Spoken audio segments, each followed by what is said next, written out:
You're listening to the HR Mixtape, your podcast with the perfect mix of practical advice, thought-provoking interviews, and stories that just hit different so that work doesn't have to feel, well, like work. Now, your host, Sherry Simpson. Joining me today is Leslie Vickrey, CEO of ClearEdge. She is a recognized entrepreneur and author and a strong advocate for women in leadership. Leslie brings powerful insights on brand building, talent strategy, and creating workplaces where everyone can thrive. Leslie, thank you so much for jumping on the podcast with me today. Thank you for having me, Sherry. It's wonderful to be here with you. As two women in leadership, I think this topic is so important. And you have sat in a space where you are such a huge advocate for women's advancement in leadership positions. So I want to start with this. What do you think are some of the biggest myths about women's advancement in leadership today? Oh, thank you. I love this question. And I think there's a lot of myths, but what I'd like to do is focus in on three myths that immediately came to mind as I was thinking about this. So the first myth that I see quite often is that women don't want top jobs because of family. So, Sherry, I have my own podcast called The Edge, and it features executive women in recruiting. And I have to tell you, I noticed a trend as I was recording, and it was about 5 episodes in, I'd say. And I had to stop and reflect because every woman who I spoke to had something in common. They had a stay-at-home partner and a strong support system behind them. So I feel like, at least, and sitting back and looking at that, what's not talked about often in this space is that many of these women and their partners, or typically men, have stepped up to support these women in their careers.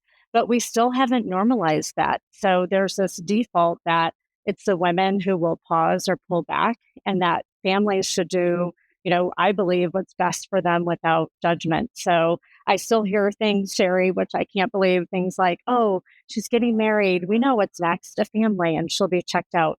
And I've spoken to women who they could be pregnant and they've told their companies, don't count me out, or single moms who constantly have to raise their hands and say, I'm still in the running. Please, just think of me when things come up. So too often these decisions are made for them. And I believe it's based on, outdated beliefs, quite frankly. So my takeaway for leaders on that myth is we have to stop making assumptions about who's open to stretch. It could be stretch assignments, bigger roles based on family status. We have to ask and not assume, because a lot of these women absolutely want that top job. They're designing careers to reflect, really what matters most to them at work and at home. So that's the first myth to me, is women don't want top jobs because of family. That's just not the case. The second one, real quickly, is if you work hard, someone will notice. This is definitely a myth. So this one is, I think, especially dangerous because it kind of feels fair, right? Like if I work really hard, I should get noticed and be promoted or work up. But at the executive level, it really only works if visibility is added into that equation. So quick example, I interviewed a woman who said her male counterparts had moved up faster simply because they asked and advocated for themselves. That same woman realized that she could have risen up years earlier if she had just been her own best career champion. She eventually got there to the same level as her male counterparts, but it took, years to get there. So if you think about the lost income or opportunities to rise other up, it really makes you kind of pause and think. So remember, hard work alone doesn't get you promoted. Strategic visibility does. So leaders need to coach women on how to do that, to be seen and be heard. Okay, my last myth for you, Sherry, is that women aren't invested in networking or visibility. That just simply isn't the case. However, it has to be something where it's seen and important to them. It's not a lack of interest. To me, what I've seen happen a lot is it's about access and design. So when networking, if it's always at 7 a.m. for breakfast or a happy hour, we're kind of unintentionally designing programs where it takes women out of those opportunities. So we have to really think about how we diversify that connection. And I always give women this advice, or really anyone this advice: build your network before you need it, not in a time of need. women are really great at building relationships, but we don't always feel comfortable leveraging them for growth. And that's kind of a behavior we can unlearn. So we just have to be really intentional about that and what we're doing. So, and I think that these myths really persist because our systems still reinforce them. And smart companies are actively dismantling those outdated assumptions and really thinking about redesigning leadership pathways that really work for everyone. So again, women don't just want jobs because of family. That's not the case. If you work hard, you'll get noticed. You got to be your own best career champion and put yourself out there. And networking and visibility can really make a huge difference. I love myth number 2. I mean, I think that plays into all the statistics we've heard before about, women don't apply for jobs unless they meet 100% of the criteria and that kind of stuff.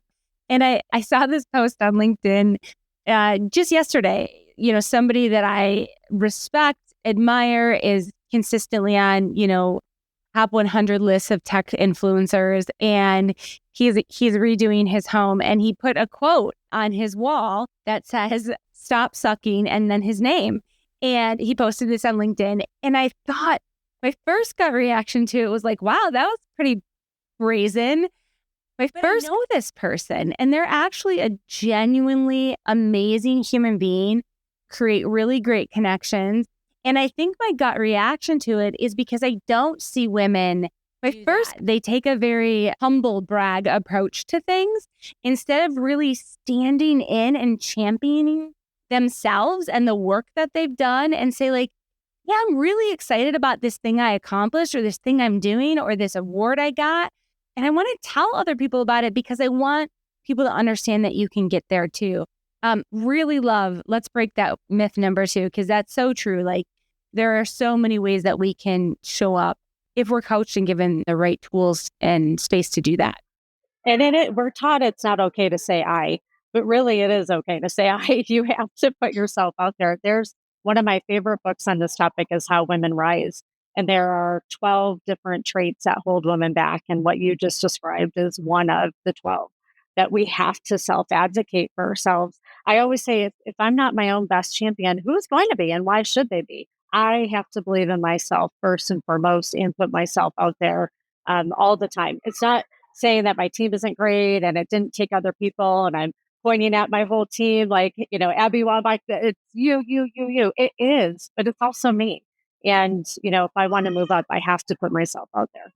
As you've looked at the landscape and with the amazing conversations that you've had on your podcast, what trends are you seeing in how women leaders are redefining what success looks like? Yeah, I think that's such an important question because it has changed.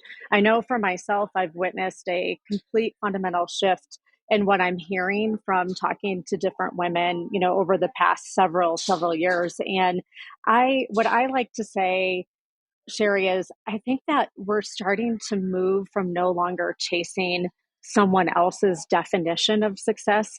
Maybe I'm going to project this out there. So we start thinking this way, but just defining it on our own terms. So some of the trends I'm seeing, a first one would be purpose over prestige. So I know, typically you think moving up the ladder and that is by title. And not all of women want that big title or feel like they need to have that, or people in the world in general, traditional markers that give you that title or that, old proverbial corner office, so to speak. It doesn't mean we're less ambitious. It means that we're focused on other things: impact, authenticity, sustainability.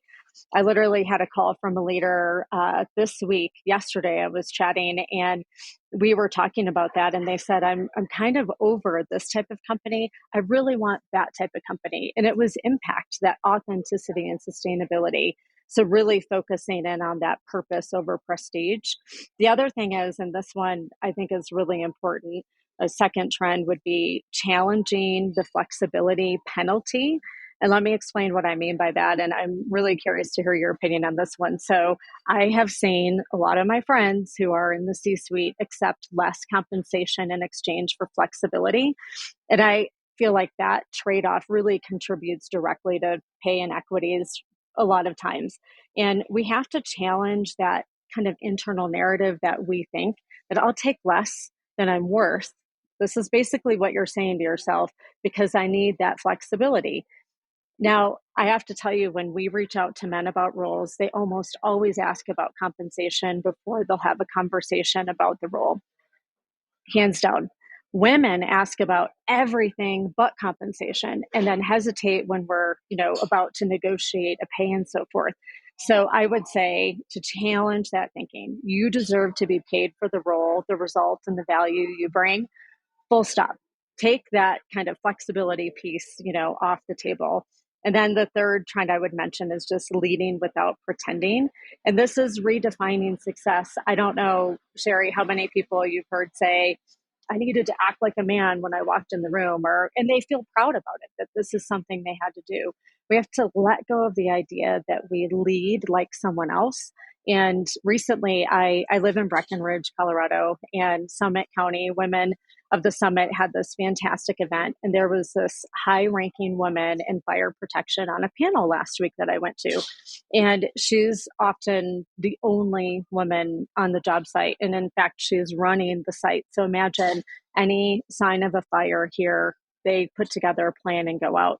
And one thing that really struck me about what she said was, she doesn't show up trying to prove she can do it all.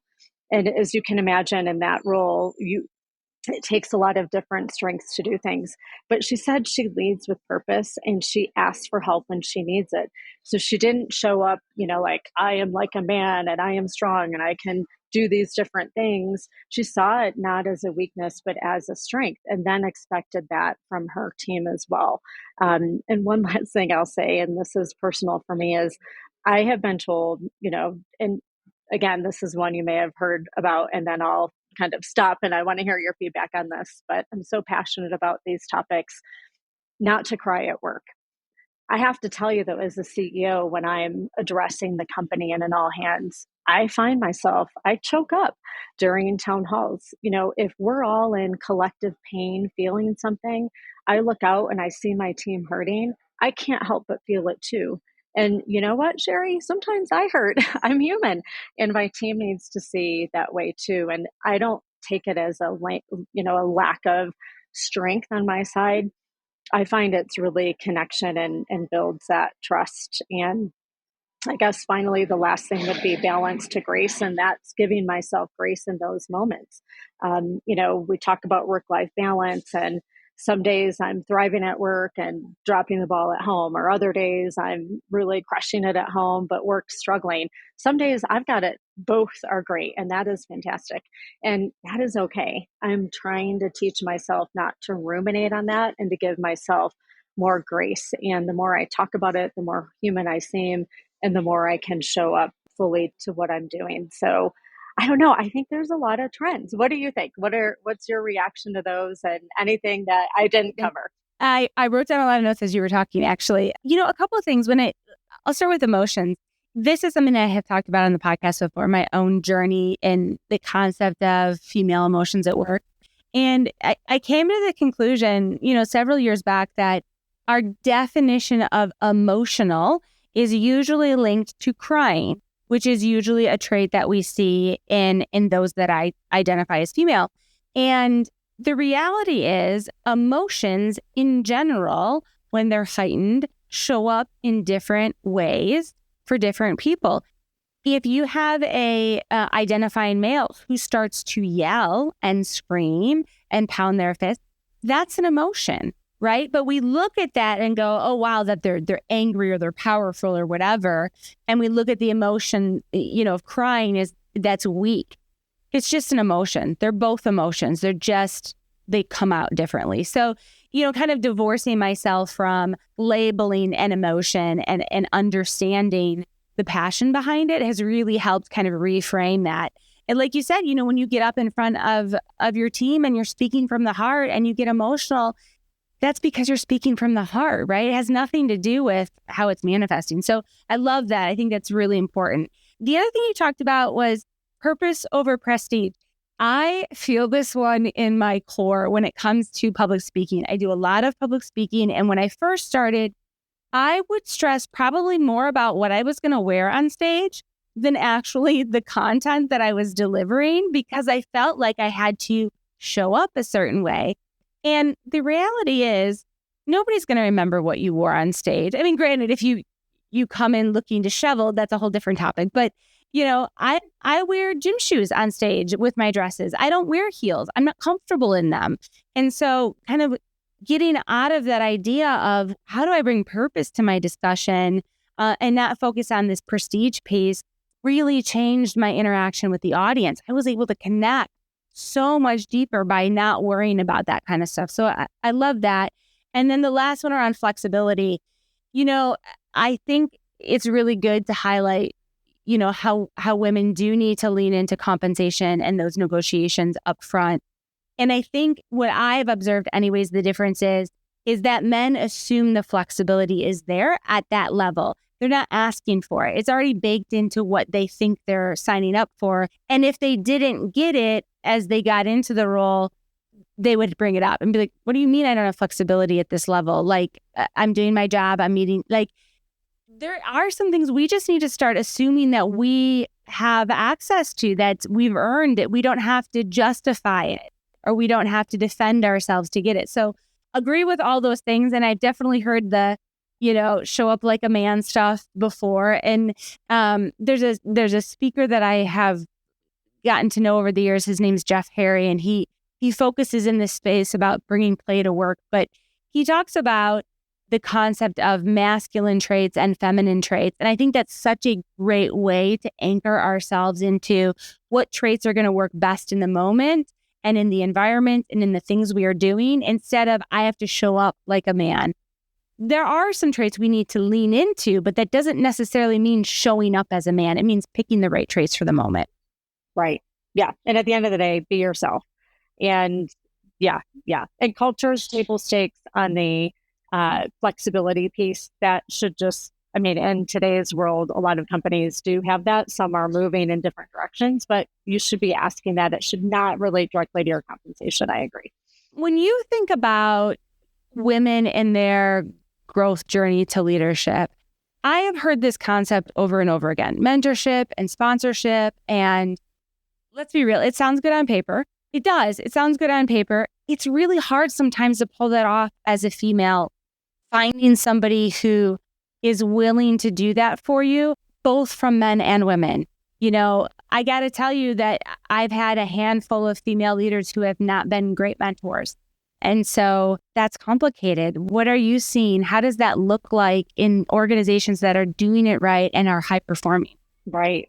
I had co-founded a company called Aura to attract, retain, and advance women in technology. We had about 6,000 people part of the program. And the piece that we anchored ourselves on was mentorship. So it's something I'm extraordinarily passionate about. But what I didn't realize, Sherry, at the time was how important sponsorship was actually, and the differences. So one, I think it's good to understand the differences because it's not always obvious to people. So really those mentors can offer advice, feedback, and perspective. They can help you grow by sharing their own experiences, and that can be incredibly valuable. But a sponsor, they really put their name on the line for you. They advocate for you when you're not in the room. They say, she's ready for that role. Put her on the main stage, or she should be considered for that board seat. And that role in your life and your career is critical. And you don't just need people to guide you. That's the mentor piece. You need people who are willing to bet on you. And I'll just share an example or two for me where it's worked well. So then people can, I think, kind of personalize that and think about how maybe you actually sponsor more than you realize. The podcast, you're hosting is a great example. You're sponsoring and putting trust in having me as a guest and putting yourself out there to give people, that room to grow and to get their stories out there too. And then getting people to submit for your podcast, that's sponsoring people and having them there. So for me, a dear friend and work colleague, Penny Queller, she had put my name forward for a board position at Central Michigan University, where we both went. We didn't know each other when we were there, but she had put my name up for a role. So not only did I get the position, but it was something that I wouldn't have even thought to pursue with the university. I didn't go to business school there. I studied journalism and PR and political science, but she put me up for a board position with the business school because of being an entrepreneur and a graduate. And then later I was recognized with the Distinguished Alumni Award. That's the power of sponsorship. None of that would have happened had she not put my name, out there, so to speak. And I think we have to intentionally create that space for both. And we have to challenge ourselves to identify potential sponsors and become those sponsors, especially if we want more women in leadership. We can't just help them grow. We have to help them be seen. So to answer your question specifically, high-performing companies, they understand this. Mentorship helps you evolve, sponsorship helps you advance. And the best companies are creating those cultures where leaders are expected to do both. You've got to be nurturing and get people to that potential and also actively advocate for that. And that's how you can accelerate careers and talent pipelines for that future, to build the future talent in the room. One thing I will say for myself too is I have the saying, if you don't ask, you won't get yes. So when people who are sitting on boards, or of different people who are making decisions for speakers and so forth, you can put yourself out there and simply say, hey, listen, when you're in the room talking about speakers for X, Y, and Z conference, remember me, and I want to be top of mind, and here's why. Did you know I have 50 clients from the healthcare industry talking to a healthcare conference person? Or, hey, this friend of mine who I network with all the time, they speak to this topic and that topic. It can become natural and a part of something you do every day if you work at it. All of us can be sponsors when you're in a position of power. It's easier to do that. If you're in the room, you have to ask yourself, what are you doing to bring others in that room and talk about them when they're not in there? It can be that simple. Such good advice all around. I feel like there are so many nuggets that you've dropped that hopefully people are taking notes and retweeting or re-Xing. I don't actually know the correct terminology anymore, but as we wrap our conversation, I would love for you to just share with our audience, if they want to know more about you. You've got a lot of things going on, a podcast, you have a book coming out. Maybe you could share a little bit about that before we wrap up. Oh, sure. Thank you, Sherry. Yes, I started the Edge podcast. It actually is to elevate women in the recruitment industry. I have this feeling that representation really matters. If you see it, you can be it. And the more we can have conversations like this and talk about people who have been successful and share their ups, downs, of both sides of their journeys, that people can learn and grow from that too. And I have a second book coming out. So the second one's around Courage to Rise. So there's 15 authors who are part of it. So I'm one of 15. Our first book was called Together We Rise. That one was a much more, I'd say, deep personal story of my journey as an entrepreneur, overcoming self-doubt, imposter syndrome, building confidence, and being able to share my story and journey more openly. The next one's really about entrepreneurship journey. So having that courage to be a leader and what goes into that and what that means. So best way to follow along is really on LinkedIn, and I love to connect and share stories and help each other learn and grow. And thank you, Sherry, for your podcast and all of the things that you're helping get out there as well. It's really fantastic. Thank you so much. And you're always welcome back. I'm so glad that you were able to take a few minutes and sit down and chat about this really important topic. Oh, thank you. It flew by. So lots to cover. I hope you enjoyed today's episode. You can find show notes and links at thehrmixtape.com. Come back often and please subscribe, rate, and review.